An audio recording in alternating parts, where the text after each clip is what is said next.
positive thinking won't let you do anything. I get so annoyed when I hear some people enthusiastically stand up and say, man, with positive thinking you can just do anything. Just believe it, and man, think about it positive enough, you can do it. I believe that's ridiculous. See, I'm 60 years old. I don't care how positive I got. I could not whip a boxing champion. I don't care how positive I got. I could not play football in the NFL or the basketball in the NBA. I don't care how positive I got. I couldn't perform major surgery on you and have you live. Nor could I give you a lecture on nuclear physics. Positive thinking won't let you do anything, but it will let you do everything. Better than negative thinking will. Now, I know that for most busy people, getting regular exercise is about as easy as climbing Mount Kilimanjaro. But it can be done. You've just got to have a plan. You've got to set some goals, because it's just as difficult to reach a destination you don't have as it is to come back from a place you've never been. Unless you have definite, precise, clearly defined goals, you will not realize the maximum potential that lies within you. And this applies to every aspect of your life, not just to exercise. Now, here's some steps you can take towards that end. First, identify your goals, and next, set a deadline for reaching them. Make a list of obstacles you have to overcome to reach your goals. Identify the people who can help you overcome those obstacles, and make a list of skills you have and those you need to achieve your goals, and then develop a plan. Now, a word about goals themselves. There are 7 different kinds of goals. There are physical, financial, spiritual, career, family, mental, and social. And these 7 types of goals share several characteristics. First, to be effective, they must effect change. We must have some big goals, because thinking big creates the excitement necessary for accomplishment. Second, you must have some long-range goals so that short-range frustrations don't stop you in your tracks. Occasionally, circumstances do arise that are beyond your control, and oftentimes obstacles such as market changes, sickness, accidents, or family problems can be pretty intimidating. But by keeping your eye on the prize, you will find that the excitement of winning that prize will carry you through the tough times. Third, if you don't have daily objectives, you qualify as a dreamer and not as a doer. Dreamers are fine, provided they build foundations under their dreams by working daily towards them. Often, the difference between the great and the near great is the awareness that making it big means working every day towards our long-range objectives.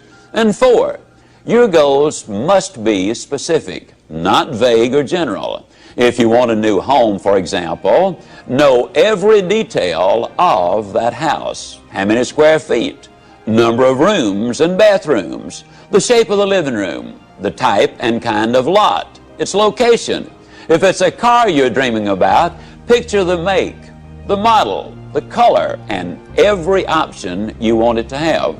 You see, if you want to reach your goal, you must see it, be able to smell, to touch, and to taste it. Know how it looks and what it feels like in your own mind.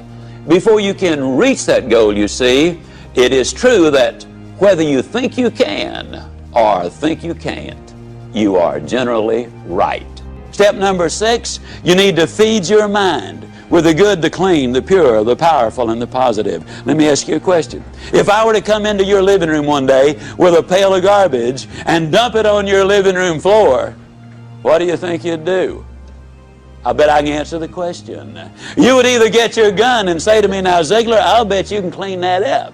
Or you'd get on the telephone and you'd call the police. Or you'd whip me as long as I was there. Those are things you would probably do. I mean, and then for months you'd be talking about this crazy guy came in my home, dumped garbage on the floor, ought to shot him. As a matter of fact, I wish I had. But we could clean the garbage up off your living room floor. But what about the garbage that we dump in our mind every single day? Einstein said that it takes 11 correct inputs to overcome one incorrect input.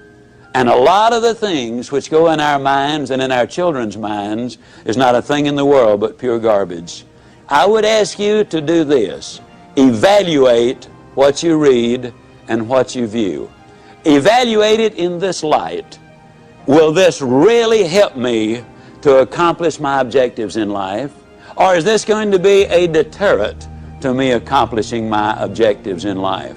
Remember, you're what you are and where you are because of what's gone into your mind. And you can change what you are, you can change where you are by changing what goes into your mind.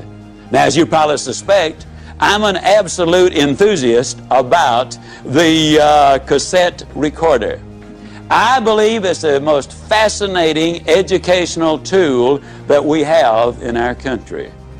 I was a visiting scholar for the University of Southern California for 2 years. One of the things they discovered was that if you live in a metropolitan area and drive 12,000 miles a year, that in 3 years' time you can acquire the equivalent of 2 years of college education. You can learn virtually anything you want to know about finances, foreign languages, the Bible, how to set goals, how to close sales, how to plan your life. You can learn so many things while you're there in your car. Feed your mind. Second thing I would encourage you to do is start reading something good every day.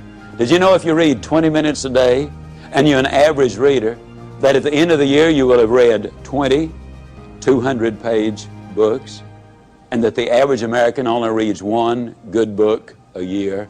Think of what an advantage that will give you over the competition in whatever field you're in. Now, who does these things? Well, Mary Kay Ash of Mary Kay Cosmetics told me that she would never get in her car without a cassette that she could listen to while she was going somewhere. H.L. Hunt, worth $3 billion at his death, listened to cassette recordings until after he was 80 years old. Wallace Johnson, one of the co-founders of Holiday Inns International, over 80 years old, tells me he listens every day and reads at least 2 good books every month.